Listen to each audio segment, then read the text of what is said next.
नमस्कार दोस्तों, मैं आप सब लोगों का इस YouTube चैनल पर स्वागत करता हूं। आज पहला फेज इस चुनाव का संपन्न हो गया। सुबह से लेकर वोटिंग पर कतारें आपको दिख रही थी। लोग अलग अलग जगह पर वोट भी कर रहे थे, लेकिन वोटिंग परसेंटेज पिछली बार से कम हुआ। यानी ये एक अलग कहानी हुई। अगर हम पिछली बार की सीटों को देखें, इसका क्या मतलब है इस पर तो हम लोग बात कर ही सकते हैं, लेकिन उससे पहले हम लोग ये देख लें कि पिछली बार अगर जो नॉर्मल वोटिंग थी वो भी 61 पॉइंट समथिंग थी, और इस पूरे इलाके में मतलब पहले 73 सीट पर वोटिंग हुई थी पिछली बार, लेकिन इस पूरे इलाके में 64% के करीब वोटिंग हुई थी। ये 73 में से जो ये 58 सीट थी, उनमें ये पहले फेज में 73 में शामिल थी, लेकिन उस समय भी 64% के करीब वोटिंग हुई थी। उस लिहाज से अगर आप देखते हैं तो वोटिंग परसेंटेज कम रहा, और ये कम रहना किसके खिलाफ जाता है और किसके हक में जाता है, इस पर ज़रूर बात हो सकती है, क्योंकि कुछ ही इंडिकेशंस होते हैं। चुनाव अपने आप में बहुत ही अलग कहानी होती है। मतलब मैं ये कहूँगा कि इतने सालों तक देखने के बावजूद भी ये कभी भी आपको गच्चा दे सकते हैं। लेकिन आज का जो वोटिंग परसेंटेज है, पहले उसको समझ लेते हैं।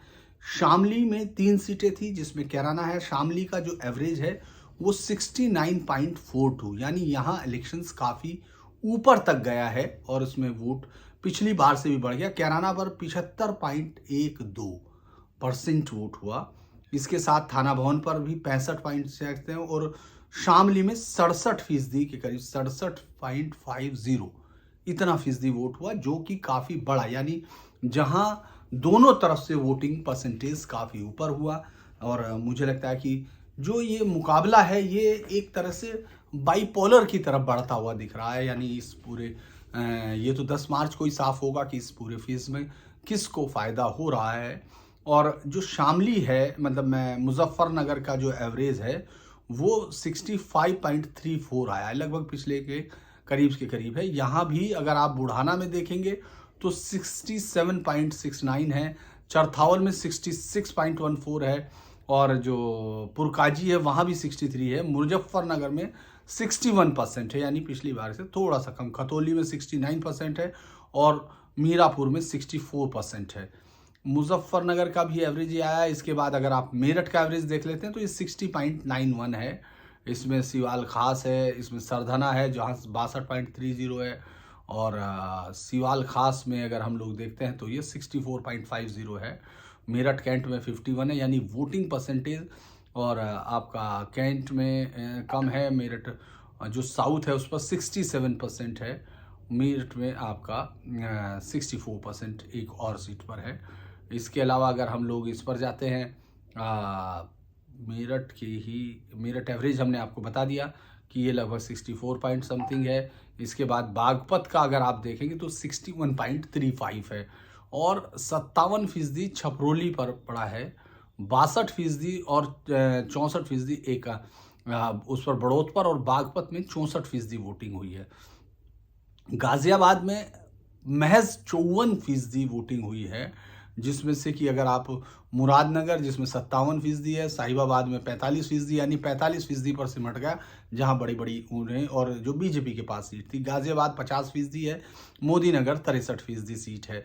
इसके अलावा जो सबसे खराब प्रदर्शन रहने वालों में है उसमें आपको जो गौतम बुद्ध नगर है वहाँ भी महज 56% हुआ, और उसमें भी जो नोएडा है वो 50% पर सिमट गया। वहाँ भी जेवर पर, दादरी पर और जेवर पर काफ़ी वोट पड़ा है। इसके अलावा बुलंदशहर में भी एवरेज से थोड़ा कम ही है, 60% के करीब वोट हुआ है। और इसी तरह से अलीगढ़ में है, उसमें भी 60% के करीब एवरेज हुआ है। और मथुरा है, एवरेज वहाँ 63% हुआ है, और वहाँ भी कई बार सीटें जो है, एतमादपुर है, आगरा कैंट है, आगरा साउथ है, जहाँ जहाँ वोटिंग कम होती चली गई, 56, 57, 56।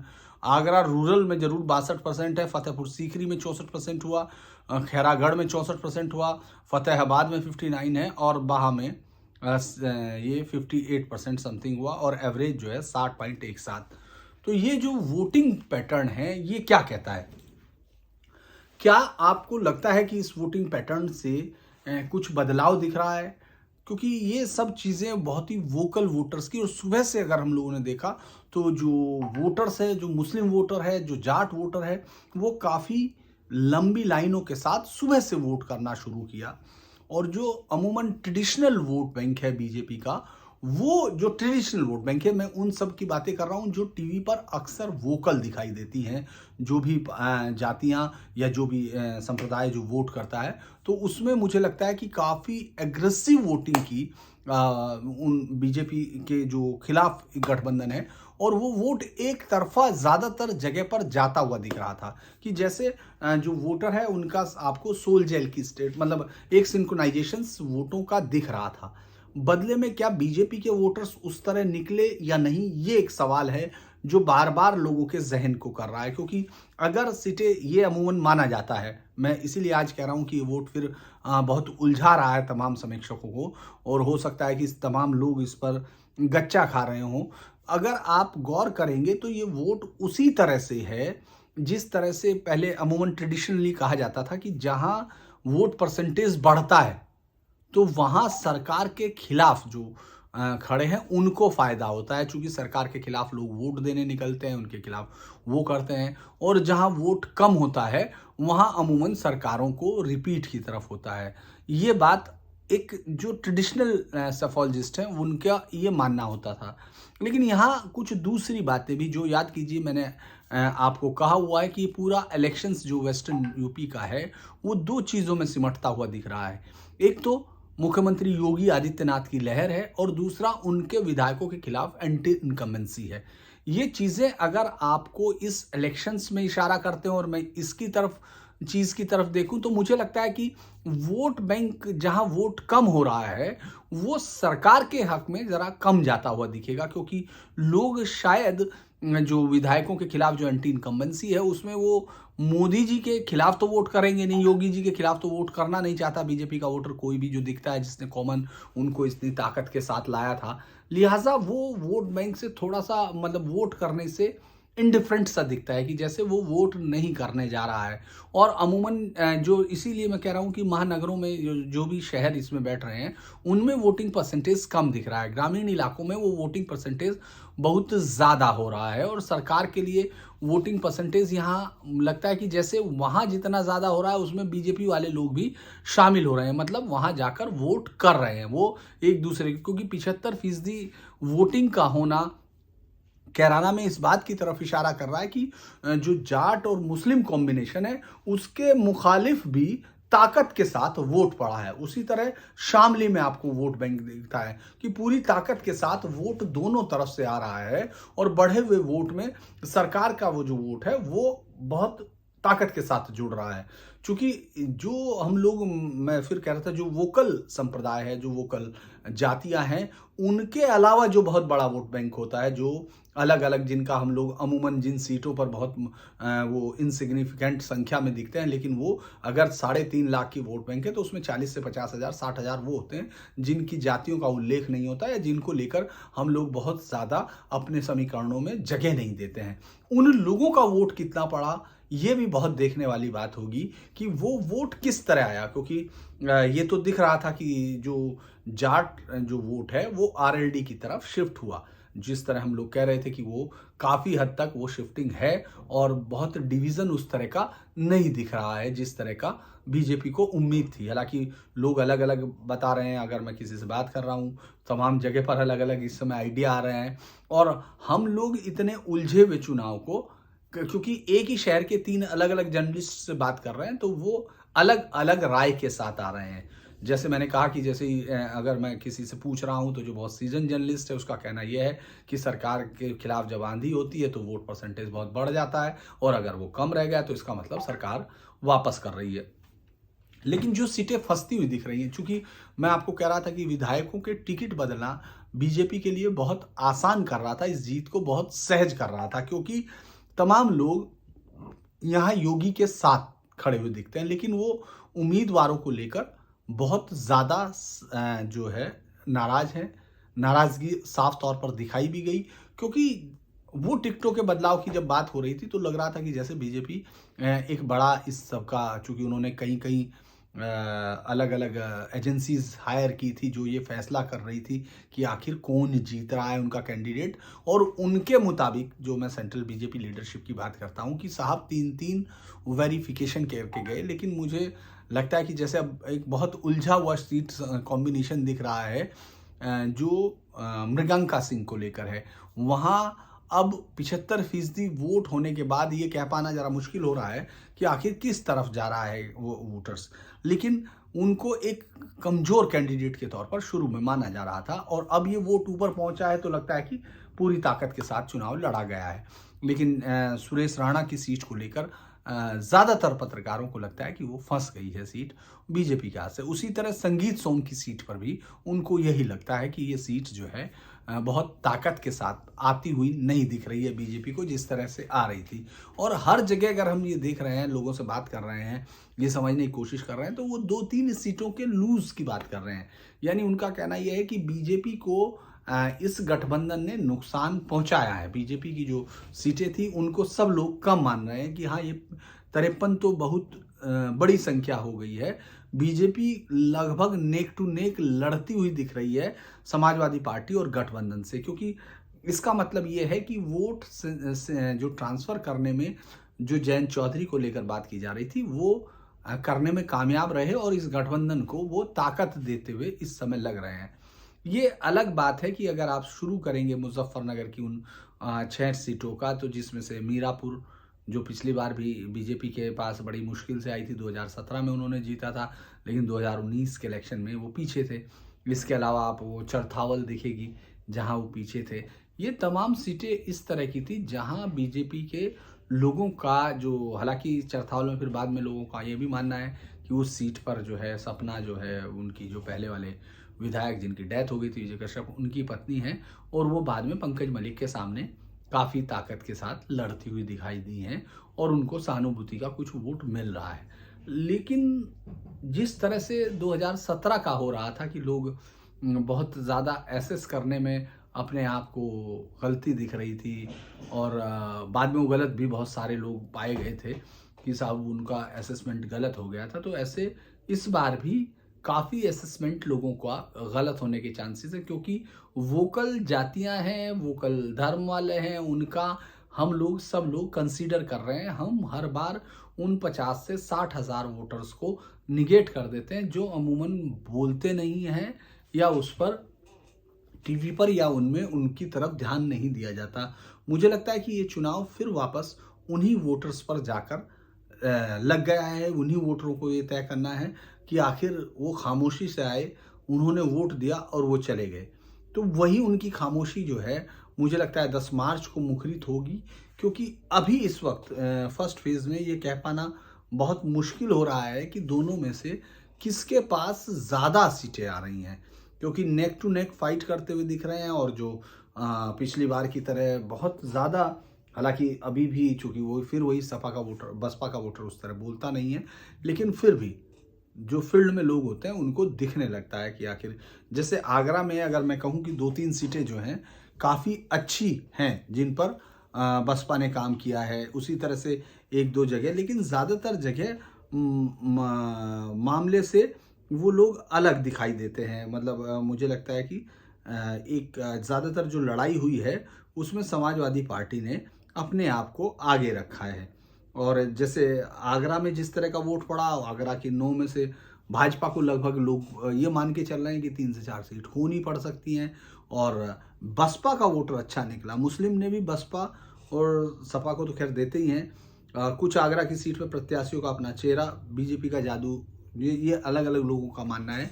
जो मेरे अलग अलग जगह रिपोर्टर से अलग अलग बात हो रही है वो है वोटिंग जो 2017 में 63% थी वो इस बार 60% रही। क्योंकि मुझे लगता है कि वोट कम होना बीजेपी के लिए शायद नुकसानदेह होगा, क्योंकि उनका वोटर्स ही कम निकलता है। क्योंकि जो विरोध में है वो तो दोनों ग्रुप बहुत ताकत के साथ, यानी जो मुस्लिम्स और जाट कॉम्बिनेशन है वो बहुत ताकत के साथ वोट करता है, और अपना वोट परसेंटेज हमेशा आप देखेंगे तो एवरेज से ऊपर आता है। यानी अगर एवरेज 70% है तो उनका वोट 80-85% टोटल वोट उनके जो ग्रुप हैं उनका पड़ता है। ये हमेशा दिखाई देता है, ये कोई मतलब मैं नया ट्रेंड नहीं आपको बता रहा हूँ।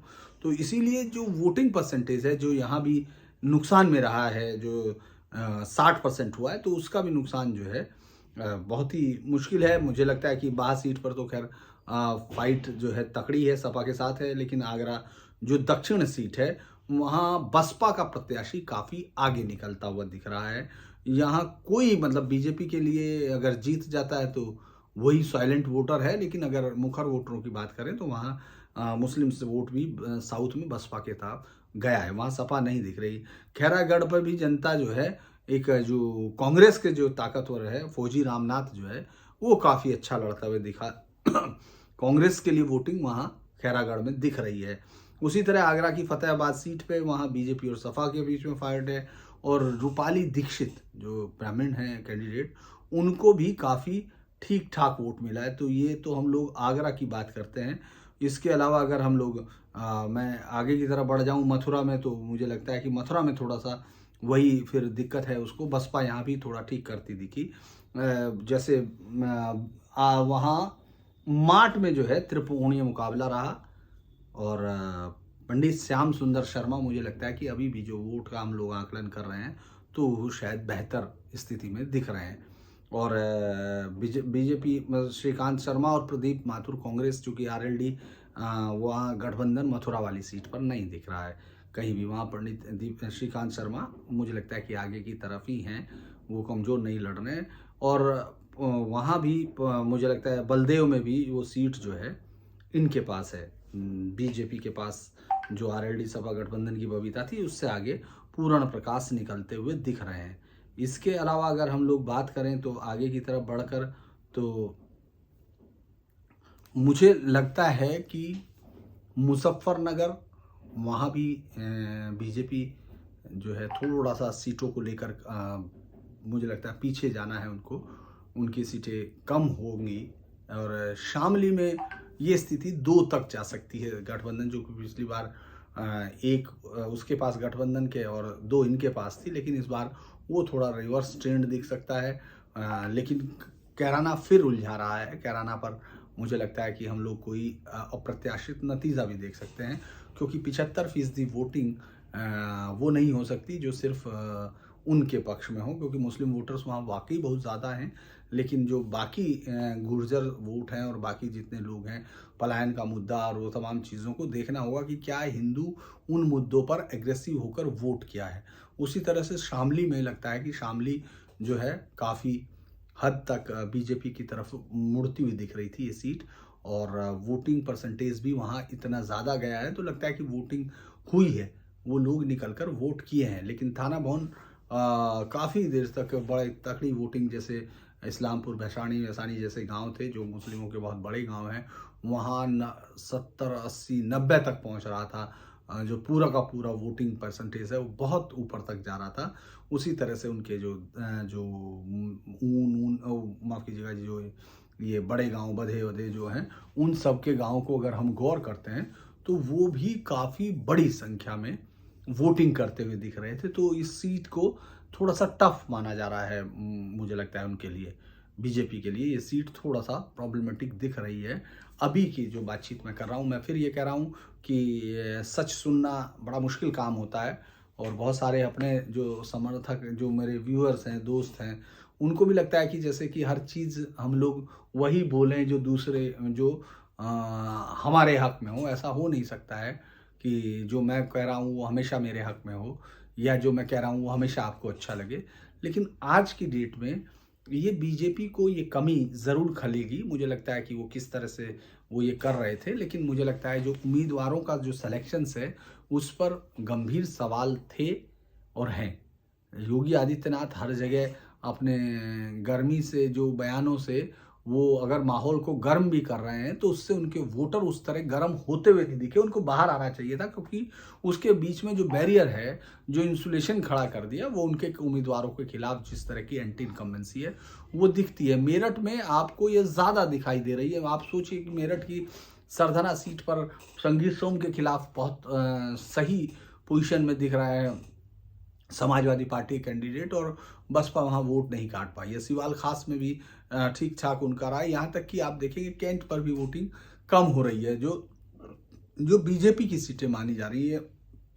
अगर आप इन सारी सीटों का आइडिया लगाते हैं तो लगता है कि जैसे अगर आप कैंडिडेट बदल रहे होते तो शायद बीजेपी ज़्यादा सहजता के साथ इस चुनाव में खड़ी हो रही होती, और जो योगी मोदी की ताकत है अगर वो उम्मीदवार के साथ होती तो वोट बैंक उनका शायद ज़्यादा अच्छे से रिएक्ट करता। हालांकि मैं जो ये कह रहा हूँ ये कोई बहुत वो नहीं, ये मेरा अनुमान है, मैं इसको सहजता के साथ लेने की कोशिश कर रहा हूँ कि शायद इस तरह हो रहा है, क्योंकि दोनों चीज़ें उलट रही हैं। क्योंकि अगर आप कहते हैं कि वोट परसेंटेज बहुत बढ़ता है तब सरकार जीतती है, तब मतलब अपोजिशन आता है, सरकार के लिए खराब होता है, लेकिन यहाँ सरकार को वोट परसेंटेज कम होने का फ़ायदा कम मिलता हुआ दिख रहा है। और ये बात आपको इस तरफ से आगे की तरफ बढ़ेगी। और ये मैं बता चुका कि पिछले 3 बारों का 2007, 2012 और 2017 का इलेक्शंस जो डाटा शो करता है वो ये कहता है कि 2012 में यहाँ सबसे ज़्यादा सीटें, इन 58 सीटों की बात कर रहे हैं,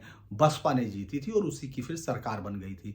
उसी तरह से अगर हम लोग 2012 की बात करते हैं तो यहाँ समाजवादी पार्टी ने लगभग 40 सीटें जीती थी और फिर उसकी सरकार बन गई थी। 2017 में यहाँ 53 सीटें बीजेपी ने जीती थी और उसकी सरकार बन गई थी। लेकिन 2017 में भी ये जो राय थी इसी तरह उलझी उलझी राय थी, और वो जो खामोश वोटर है जिसकी मैं बात कर रहा हूँ उसने पूरे गणित बदल दिए थे। इस बार भी हम लोग बहुत हाई वोल्टेज इलेक्शंस देख रहे हैं, और उस हाई वोल्टेज इलेक्शंस में लेकिन वोटरों का बाहर न निकलना, पहले से कम वोट हो जाना, चूँकि नेताओं के बयान तो पूरे इलाके में गर्मी भर रहे हैं वो तमाम, और चूँकि जिन्ना गन्ना इलेक्शंस और वो कश्मीर केरल तमाम चीज़ें आ रही हैं, पलायन, उन सब पर भी बात हो रही है। हालांकि एक एक एक स्ट्रेटजी में मैं मुजफ्फरनगर शहर में कहूँ तो एक स्ट्रेटजी में साफ तौर पर अखिलेश यादव का ताकत वो सफल होता हुआ दिख रहे हैं, क्योंकि उन्होंने जिस तरह से 6 की 6 सीटों पर, जबकि वहाँ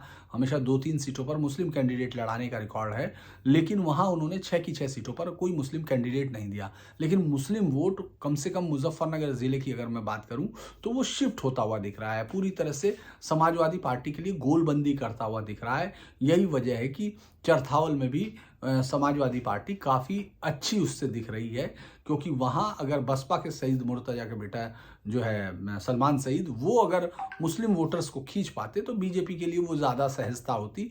ये तमाम चीज़ों पर दिख रहा है कि बसपा को मुस्लिम वोटर्स अभी तक, जो मैं अभी देख रहे हैं क्योंकि कल तक और बातें साफ हो जाएंगी, अभी तक जो दिखाई दे रहा है उसमें मुस्लिम्स ने अपनी पहली पसंद और एकमात्र पसंद के तौर पर ज़्यादातर सीटों पर, चूँकि मैं खुद कह चुका आपको कि आगरा में बसपा वहाँ काफ़ी वोट खींची है।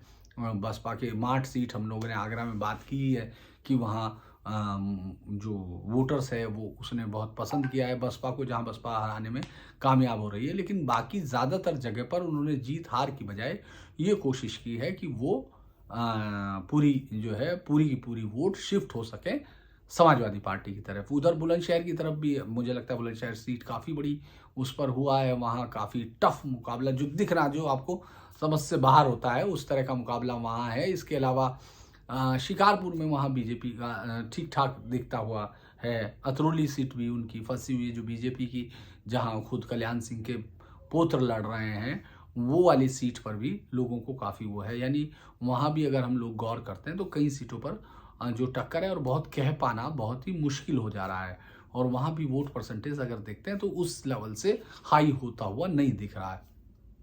मेरठ पे हम लोग बात कर चुके, आगरा में यही, अलीगढ़ में ज़रूर ये कहा गया, लेकिन वोट परसेंटेज कम है। उस समय जब मैं बात कर रहा था दोपहर में, जब हम लोग उसको एनालाइज कर रहे थे वहाँ के स्थानीय रिपोर्टरों के साथ, लोकल के रिपोर्टर्स के साथ, उस समय तक उनका ये कहना था कि 7 में से 5 सीटों पर बीजेपी, उस वक्त तक की हम बात कर रहे थे। लेकिन शाम तक आते आते उनको लगता है कि मुकाबला काफ़ी टफ हुआ, बीजेपी के लिए काफ़ी चीज़ें थोड़ा सा एडवर्स होती हुई दिखाई दी हैं। तो वहाँ भी मुकाबले में, लेकिन एक चीज़ दिख रही है, अगर हम अब इस समय जब बात कर रहे हैं, कल हो सकता है कि इसमें जब हम लोग और सब जगह पर बातचीत कर लें और जो पूरा पैटर्न है उसको समझ लें कि कहाँ कहाँ कितना कितना वोट पड़ा है, जब पूरा कंप्लीट गिनती आती है डिटेल, तो हम लोग ये समझ पाते हैं कि आखिर कहाँ कितना परसेंटेज वोट अप हुआ है और कितना परसेंटेज कम हुआ है। उससे भी बहुत सारी चीज़ें थोड़ा टेबुलेशन से बेहतर तरीके से समझाई जा सकती हैं। लेकिन अभी तो यही बात सुनने में आ रही है कि एक बात माना भी जा रहा है कि इस बार इन 58 सीटों में बीजेपी कम से कम 50 तो नहीं पहुंच पा रही है।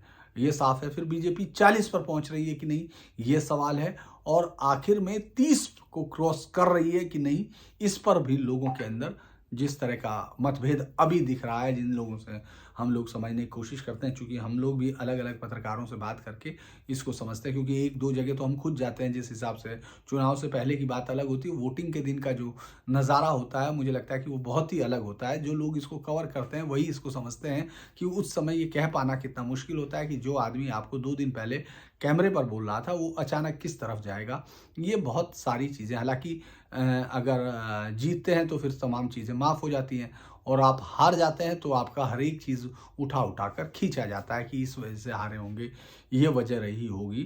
तो मुझे लगता है कि आज अगर हम लोग इसको बात करें तो वो खामोशी से जो वोट देकर चले गए, वही लोग ये तय करेंगे कि आखिर 10 तारीख को, 10 मार्च को कौन आदमी बहुत मुखरता के साथ मीडिया से अपनी बात कह रहा होगा, और बहुत सारे आदमी धीमी आवाज़ के साथ कुछ कुछ गलतियां गिनाते हुए बाहर निकल रहे होंगे।